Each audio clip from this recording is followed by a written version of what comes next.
Good afternoon. We will get started. Welcome, Viking students, staff, and special guests. I'm the proud principal of West High School, Mrs. Greger, and we are so excited to be here this afternoon and celebrate and recognize High School Voter Education Weeks.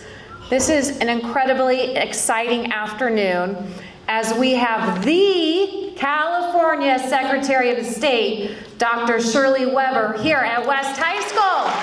Vikings, give her a round of applause.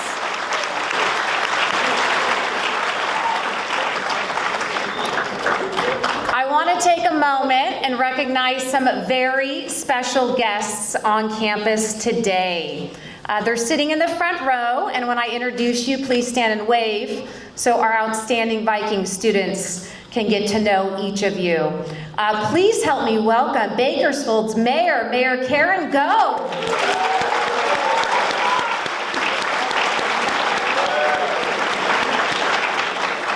Also joining us today on stage, Amy Espinoza, the Kern County ROV.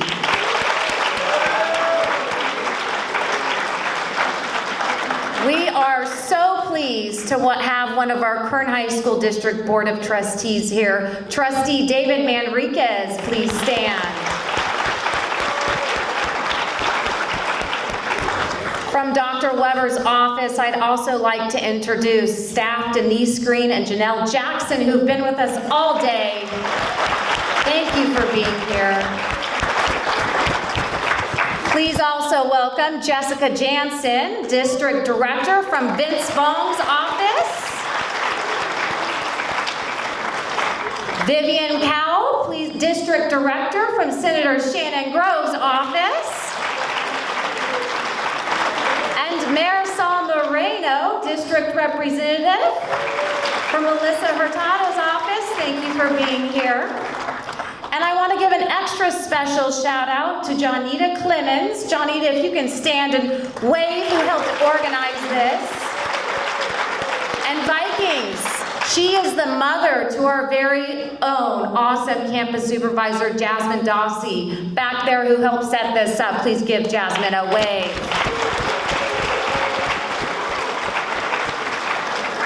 So Vikings, as you know, your voice matters. At West High School, we call this your Viking voice. And the beauty of America is that this country is made up of so many voices. You have studied for years about our country's history and our democratic process. Many of you right now, seniors, are currently taking government classes right now with these outstanding government econ teachers in here. And what you know is one incredibly important right that United States citizens are granted when they turn 18 is the right to vote. Voting is one of the many ways you can use your voice and be an active citizen in our society. So today, Vikings, please listen and remember our pride values. The P stands for participation. And when you cast your vote, you are participating in the governmental process, and that is the essential foundation of America. Later in the assembly, there'll be an opportunity for a few of you to ask Dr. Weber some questions, and Mrs. Bresson will help direct those of you with questions, so pay close attention to that opportunity. On behalf of the West High staff and community, we are honored to have this event today, as the goal is to improve and promote civic education and encourage all of you to become lifelong voters. So at this time, it's a pleasure to introduce three outstanding Viking seniors who all participated in the We the People competition and who are already actively involved in civic education. Please join me in welcoming your classmates, senior students, Giselle Christensen, Monet Watley, and Paris Rios to the podium.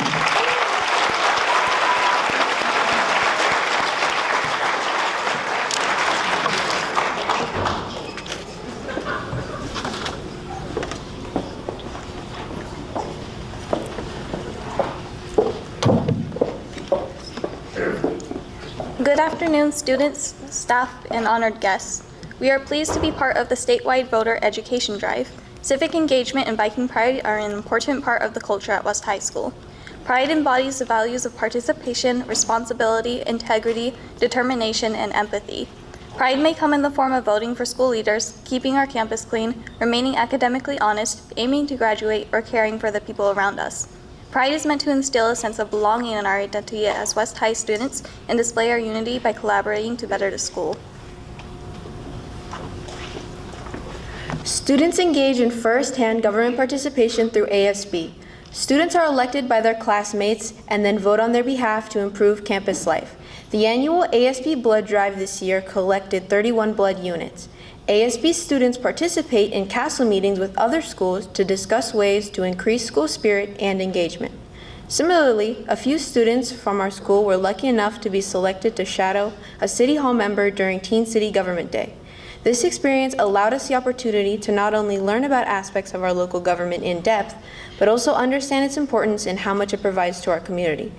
It also allowed us to explore ways we can get involved within our community and let our voices be heard. Link Crew leaders set up exciting events specifically for the freshmen that allow them to have fun and become part of the Viking community. We seniors were introduced to West High through the Link Crew program and given support throughout our freshman year. Another way seniors participate is Project Citizen. These students engage with government websites and officials to examine existing public policy and suggest areas of change. A range of topics, from the food provided on campus to our bathrooms, were discussed and voted upon. Students have successfully added stop signs to their neighborhoods and learned how to interact with the government.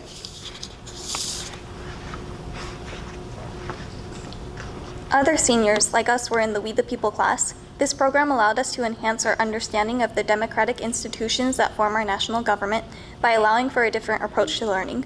Participants wrote opinionated speeches on political topics, thoroughly debated the arguments, met a host of judges, and dedicated hours outside of class to practicing and learning. We the People also taught the ins and outs of government, ranging from the political philosophies that formed our government to who exactly represents us and how to contact them. Students also got real-world experience in public speaking and learned how to use their voice for good. This program not only heightened our knowledge, but made us more educated voters and participants in our society.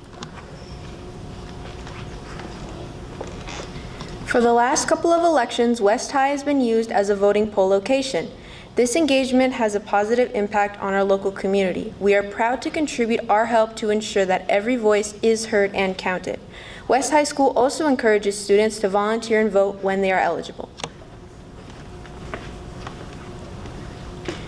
2 service clubs on our campus are Caregivers and Interact. Each does an assortment of community service activities, such as helping the Girl Scouts, feeding veterans, coat and blanket drives, Thanksgiving and Christmas events, assisting marathon runners, and even beautification projects.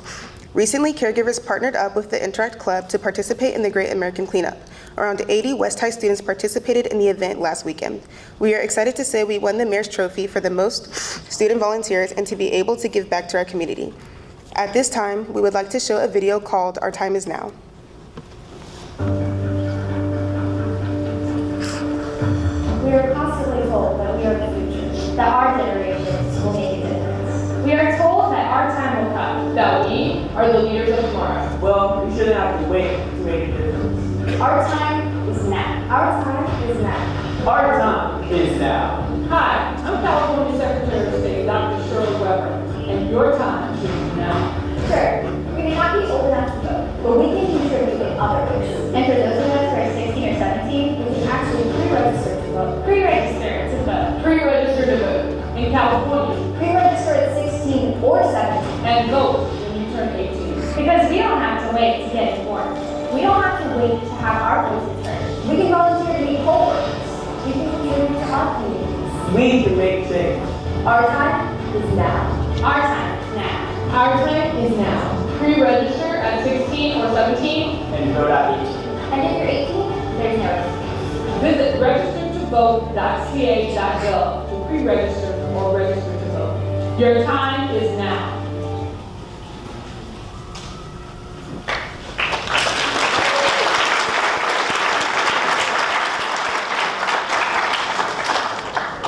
We are honored to introduce California Secretary of State, Dr. Shirley N. Weber, who was nominated to serve as California Secretary of State by Governor Gavin Newsom on December 22, 2020, and was sworn into office on January 29, 2021.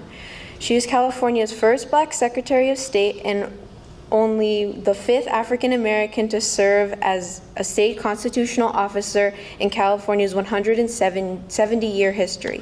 As legislator, Weber's tireless quest for equality resulted in her pursuit of reforms in education and social and criminal justice.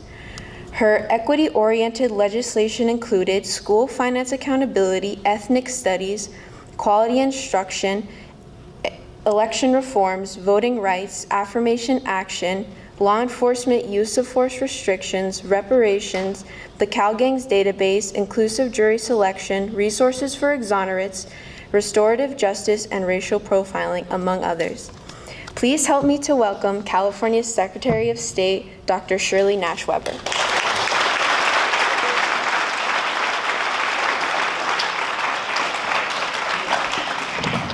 Thank you, and good afternoon. One more time, good afternoon. All right, I thought it was a lot of you out there. That's great. Let me first of all thank those who introduced me and who gave such an amazing presentation of the tremendous amount of work that's being done at this school by you. Your engagement, your volunteer work, your efforts are really, really amazing when we think about what high school students could be doing and yet what you are doing, which is really, really wonderful. I want to thank all of my colleagues who sent members of their office here, your elected officials here in Bakersfield and around. It's good to see all of you. I'll be sure to tell your bosses when I get back to SAC that I did see you, that you were here, and it was a wonderful time to see you. I want to thank my school board member who's here, and of course thank our mayor who's decided to come and spend the afternoon with you. So you must be very important because your mayor is here, your school board trustee is here, your elected officials in this area have sent their representatives because they're busy working for you in Sacramento. So you must be a very important campus. I want you to know that because we don't get that kind of response everywhere we go. And I cannot thank you enough for the beautiful welcome sign out front. We're trying to figure out how to take it down and take it back to Sacramento so we can put it in the lobby of Sacramento and say, look what we got when we went to visit. Then we can say to those who come to see us in Sacramento, now what did you bring me, you know? It is really, really, this is an amazing experience here. I'm honored to be your Secretary of State. I served in the legislature for a number of years, but I also served as a university professor for 40 years and did a lot of things in terms of education. Education is central to my existence. You know, I am who I am because of those who fought to give me an opportunity to achieve. And that's extremely important because I'm a kid from Hope, Arkansas, whose family was very poor. We lived in the projects of Los Angeles. I'm a family of 8 kids. And my parents believed very strongly in education. And so they made sure that we stayed in school, that we got those degrees, we got our certifications because they were denied an opportunity to do that in the Jim Crow South. This was before the civil rights era. But the interesting thing was, in addition to that, they also made sure that we all registered to vote, that voting was important. So important because my parents had been denied an opportunity to vote when they lived in Arkansas. So important that when they came to California, they opened up the voting in our living room. When I lived in Los Angeles, my house was a polling place. 351 West 45th Street was where people came to vote. And because there wasn't facilities in the neighborhood like a library and a rec center and all those kinds of things, my mother volunteered our house. And so for years, when I was in middle school, I spent time walking down the driveway on election day because they were voting in the living room, not in the garage, not somewhere else, but in the living room. My dad would take out the furniture, and as a result, we would and put it in the garage so that people could come into our living room and vote. And my mother thought it was such an amazing experience for her and my dad to basically have people come to our house as a polling place to vote. And so as a kid, you can imagine, you grow up knowing that this is an important day. Because why? Your daddy has gotten your brother together and they've taken all the furniture out. You know, you've transformed your living room into a voting place. You can't come in the front door because people are voting in the front, so you got to walk all the way down the driveway to the back in order to be able to go into your house. So we knew that voting was extremely important in our neighborhood and our community. And everybody knew my mother as the voting lady, because they came to our house to vote. So I say this to you because when you grow up believing and knowing how important it is, you have to share it with others. And there's nothing more important as a citizen that we do than to basically to vote, to make sure our voices are heard so that we don't have to complain about what took place, but we actually have people listening to us because we vote. I tell students that voting is your power. I know, having had 2 kids of my own, that they always complain that the parents have all the power. The parents that make all the decisions in the house, and you can go on and on. It's ongoing conflict between teenage kids and parents. But voting is your power. You know, it's the one thing that you have that equals to your parents. When you think about it, everybody gets in this country 1 vote. You're a citizen, you get 1 vote. I am Secretary of State, and despite the fact that I am responsible for securing the vote for 40 million Californians, I get 1 vote. I don't get 2 because I'm a good person. I don't get 3 because I have all these voting machines that I'm in charge of. I get actually 1 vote. And so do your parents. They get 1 vote. The governor gets 1 vote. President Biden gets 1 vote. And I say that because that is your power. And when you give up that 1 vote, what you do is you empower somebody else and disempower yourself. You think about it, if there were 10 people in the room and you had to make a decision on what kind of badge we were going to use, and there are only 10 of you, and each one of you get 1 vote. When you decide not to vote, well, I'm not going to vote, then the other 9 people are more powerful because it's no longer just 10%. Now we're at 11% in terms of your power that you have. And as you continue to have people disenfranchise themselves, they choose not to vote, you then give your vote, your power, to somebody else. And I always tell young people, and it may be somebody you don't even like. So here you are empowering someone else instead of empowering yourself. So don't give away your 1 vote. Don't give away your power, because when you put all that power together, it really makes a difference.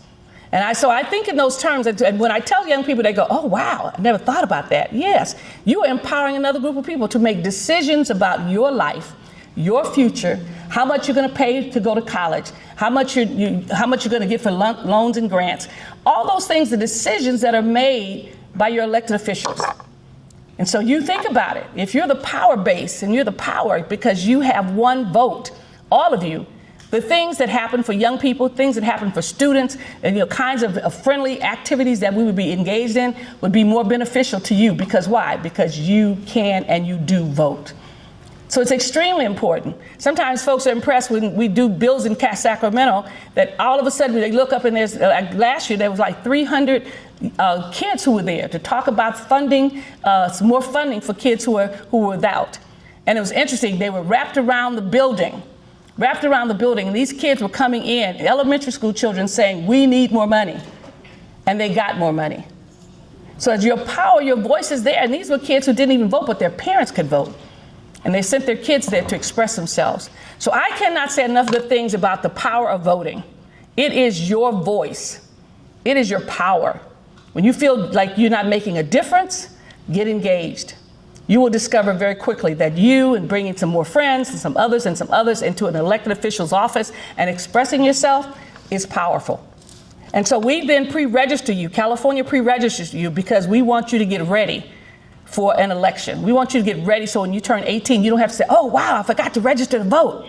You can register today.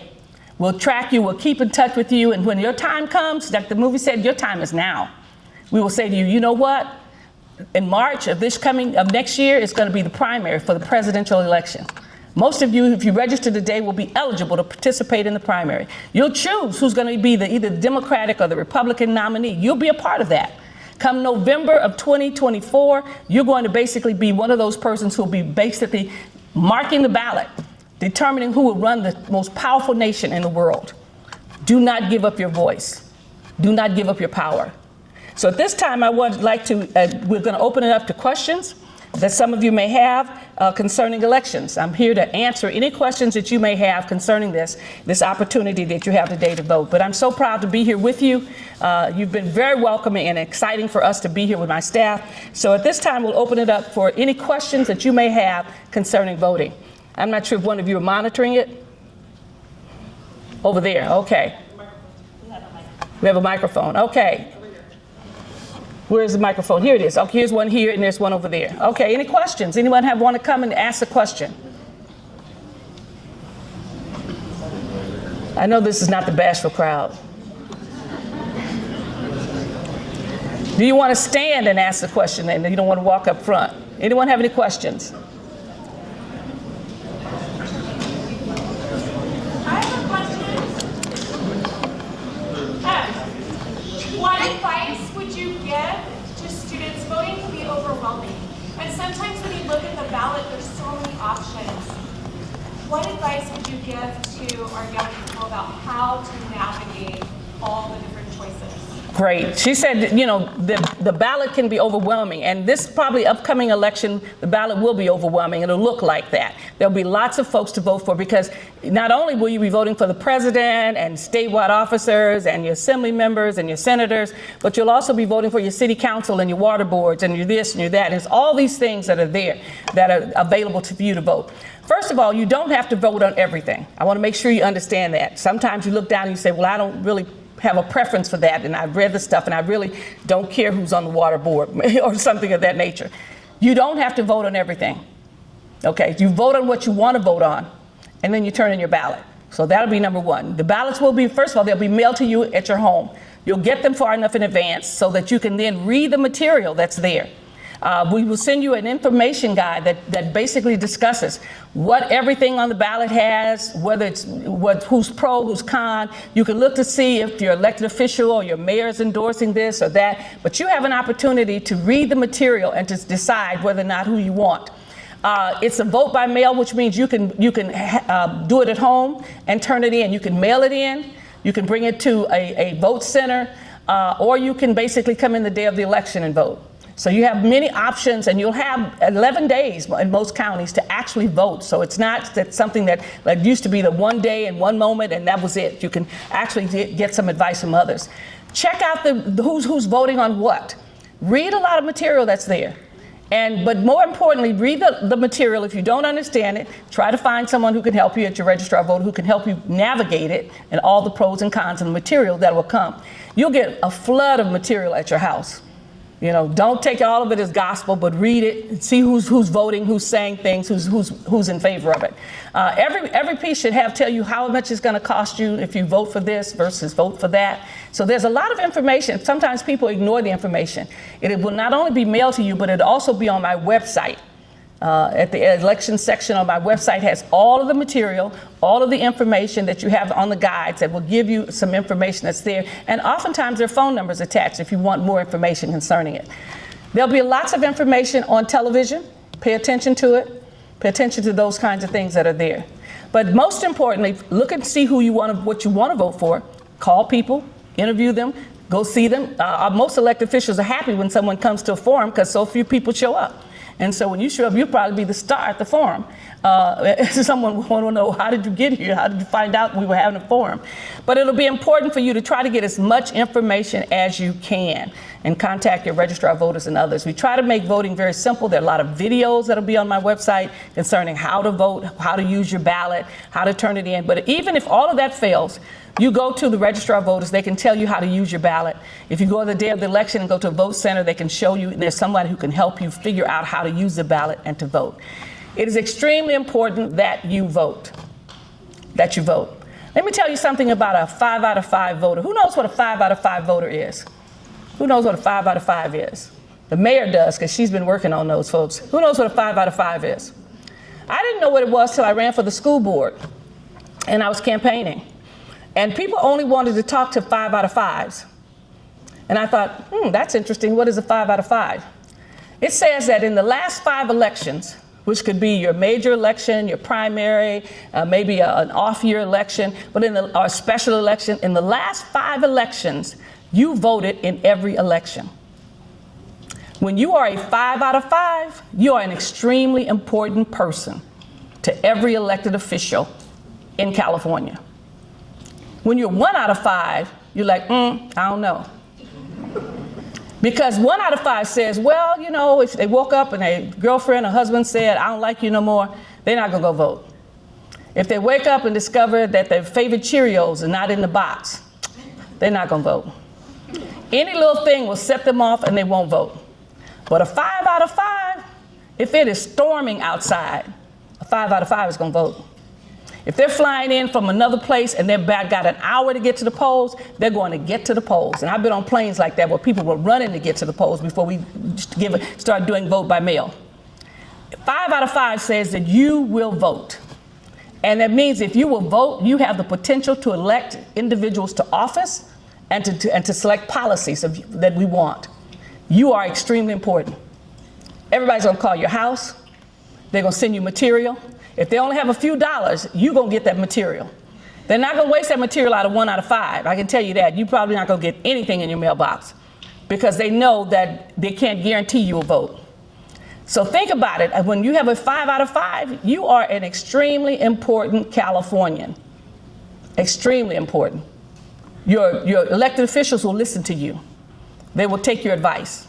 Why? Because you're going to exercise your power to get things done.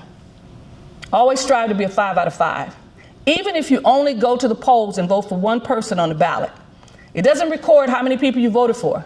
It records the fact that you showed up, you gave them your ballot, you signed it, and you voted. You have the potential to vote, and you therefore used it. And so that 5 out of 5 is great. Strive to be a 5 out of 5.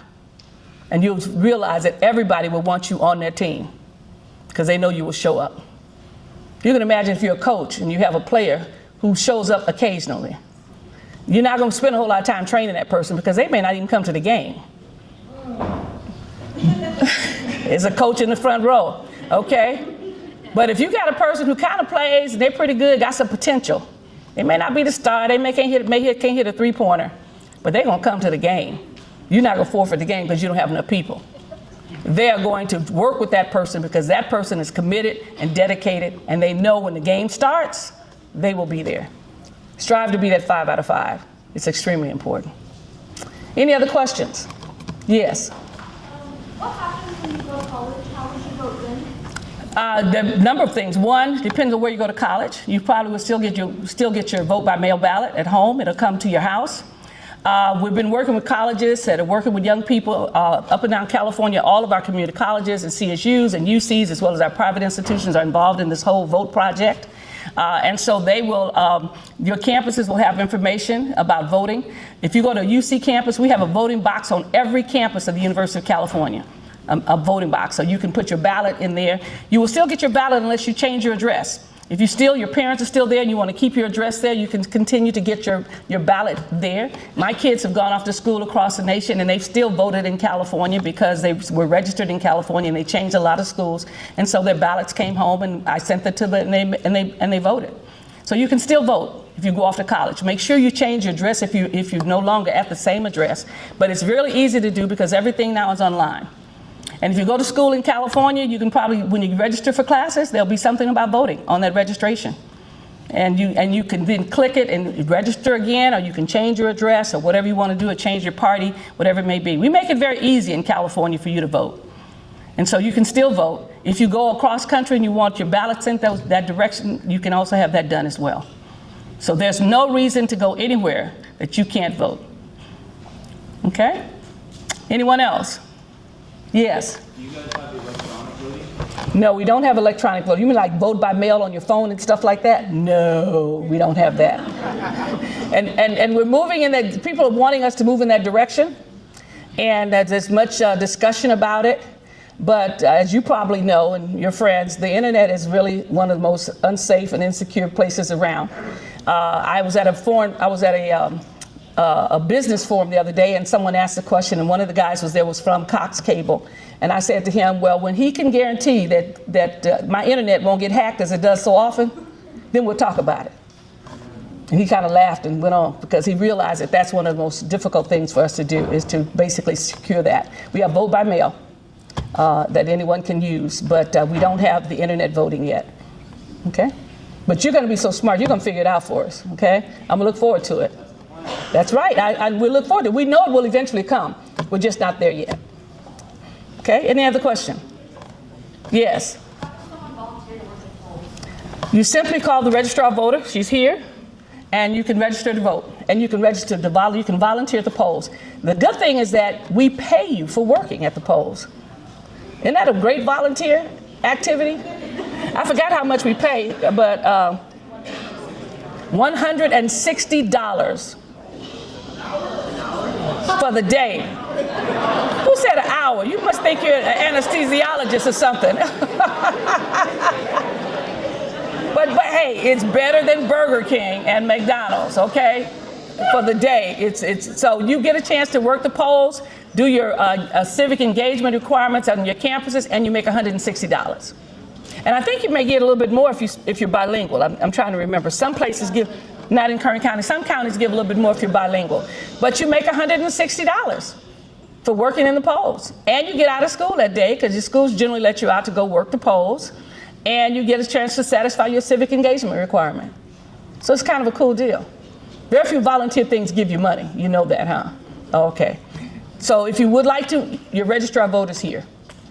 Okay, anyone else? Any other questions? Yes? Do you have to choose a party before you vote? No, you don't.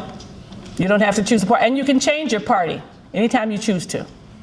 So if you register like a nonpartisan or a Peace and Freedom Party or a Republican Democrat, you can do that. If you change your mind, you can change it again. You can change your registration. You can continue to do that if you choose to. But you don't have to have a party at the time that you register.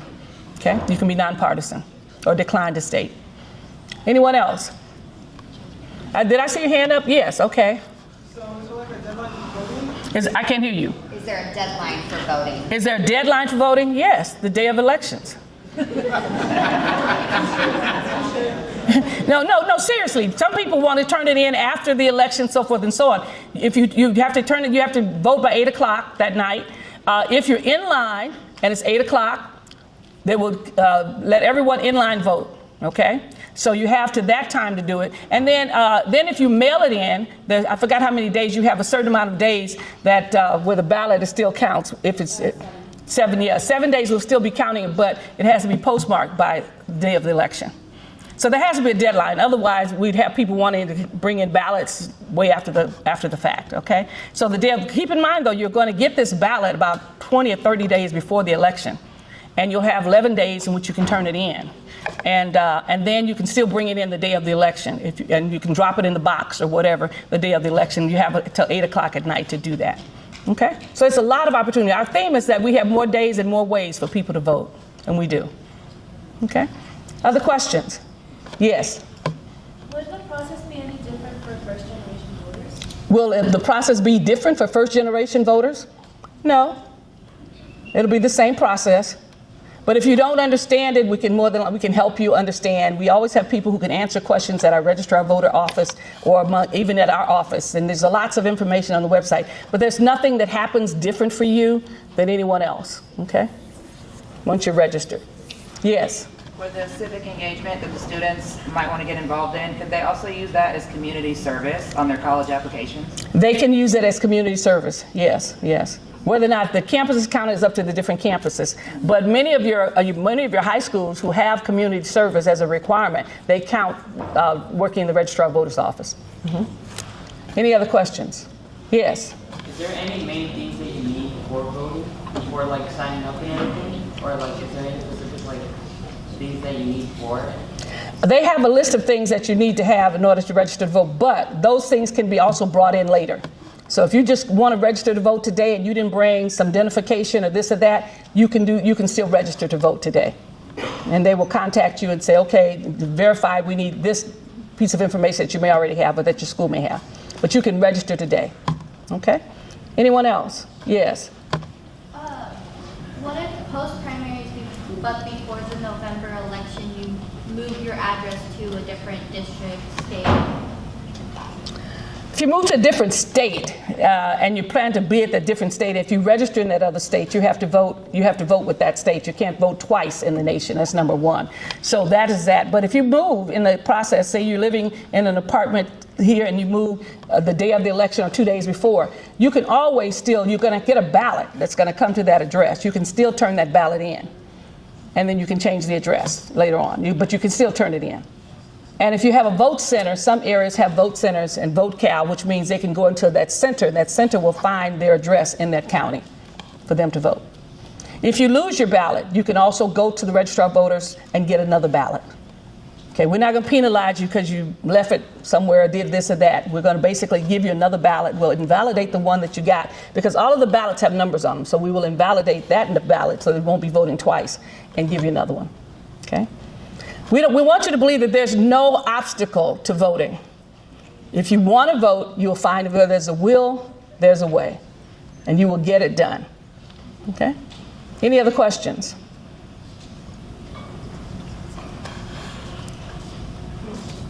Okay, I want to thank you so very much. Keep in mind that, we have lots of opportunities for people to register to vote. We have lots of ways in which you can vote. Don't see this as, it's a one and done experience. It is not a one and done. As always, our offices are open every day, Monday through Friday, in terms of registering to vote. So is your registrar of voters office, as well as our website is open 24/7 if you want to register to vote online. Make sure you take advantage of that. I'm going to introduce you to Amy Espinoza, who is our registrar of voter here in Kern County. We're not in Kern County. We are in Kern County. Thank you very much. I've been through so many counties and cities. I'm trying to figure it out now, but we're here in Kern County. But also, she's here with her staff today to register you to vote. She's going to give you some information about it. We've got a lot of swag stuff for you to take if you register, as you're registering to vote. But I want to thank you for being such a great audience, listening, asking me some wonderful questions, which shows that you are engaged and committed to making sure that you can vote and that you'll take advantage of this opportunity. There is no obstacle that you should see as to voting. If you're a U.S. citizen, you should be able to register to vote and have your voice count. It is extremely important that we look and see that in Bakersfield, we have an amazing turnout, that we have 70, 80% of voting. We currently right now have, California has 23 million voters that are actually registered to vote in California. We've gotten up to now 83% of all eligible Californians are registered to vote. And I can remember a time when we were looking at a little over 50 or 60%. But we're trying to make it so that everyone should see this as their civic responsibility, as well as their wonderful opportunity to have their voices heard and to vote. So thank you for having me with you today. Thank my staff. My staff is grateful that you have given us such a warm welcome. And I now give you Miss Amy Espinoza, who is Kern County's Registrar of Voters, and she's going to talk to you about what she does and explain to you the process that you'll be involved in. Thank you so very much.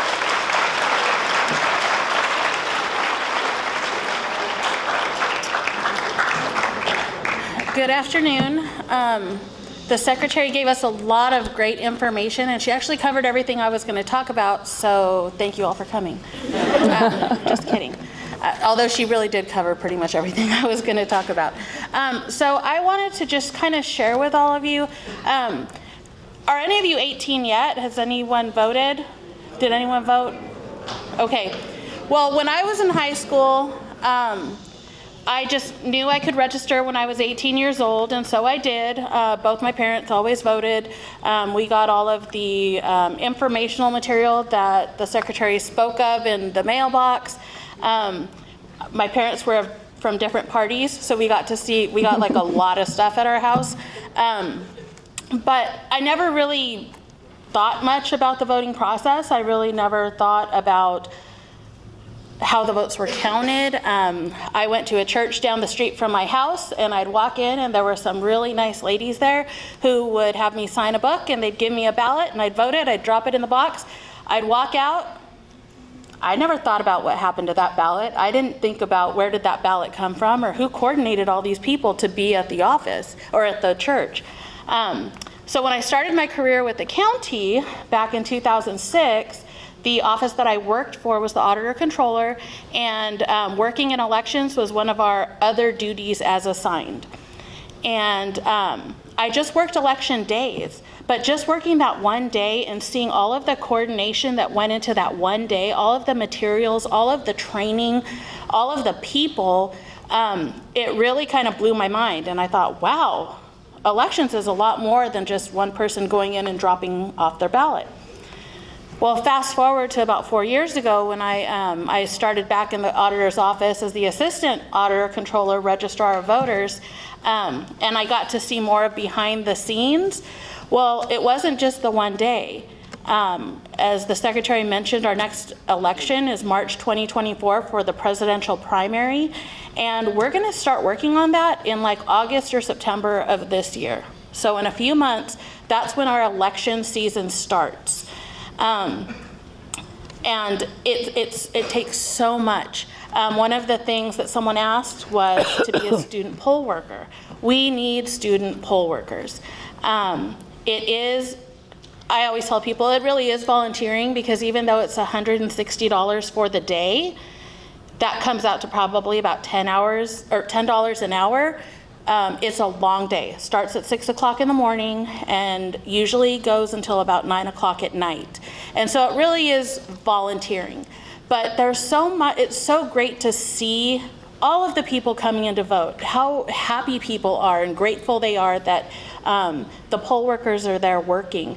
And it takes a lot of people to count all of our votes, to make sure that everyone is able to vote.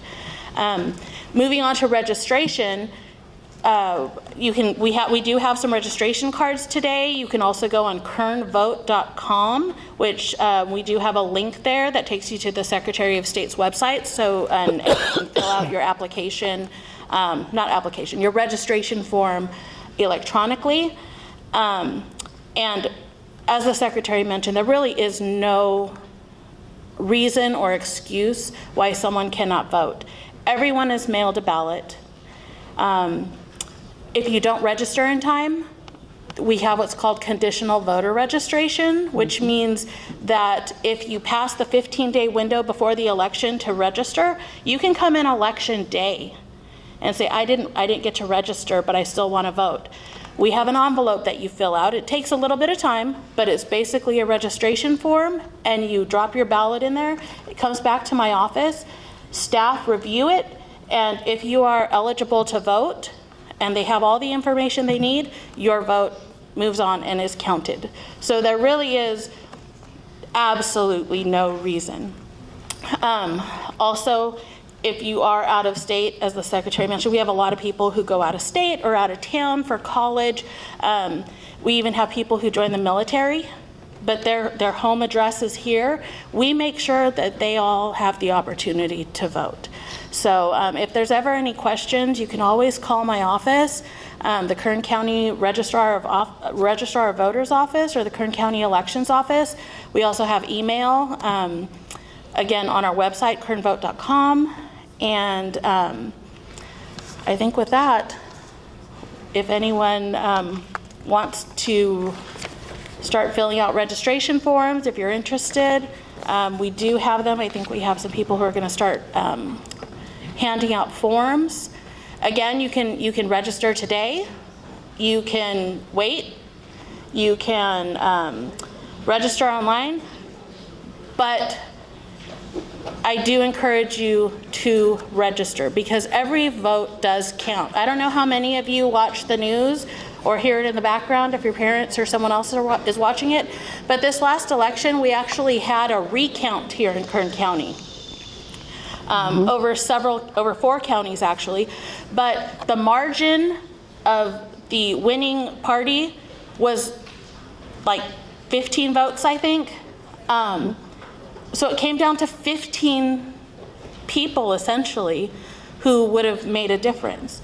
And I know in the past someone was telling me we had a race one time that came down to 2 votes, a 2-vote difference. And your vote does count, and I can assure each of you that any eligible ballot that is submitted to my office, every single one is counted. I also tell people, my family and friends, when someone starts complaining about a politician or a legislation or whatever, I usually ask, well, did you vote? And if they say no, then I say, well, I don't want to hear about it. But as mentioned, yes, please fill out your registration cards. We have some staff available on hand if you have any questions. And I look forward to seeing any of you who want to be a poll worker. Those of you who are graduating, you wouldn't be a student poll worker, but you can still help us out.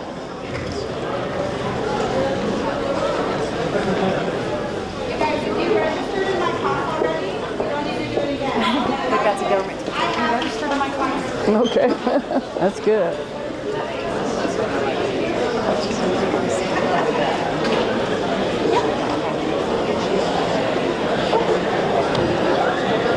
Viking students, how about a round of applause for all of our distinguished guests?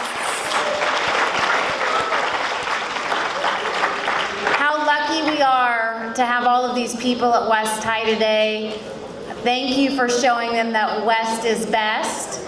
If you have questions, feel free to come up to the table as we have staff from Kern County registration here. Teachers, thank you very much for bringing your classes. I'm so proud of all of you. Remember that your Viking voice matters, and when you leave West High School, we expect you to use that powerful voice. Have a great Viking day, and remember that West is best.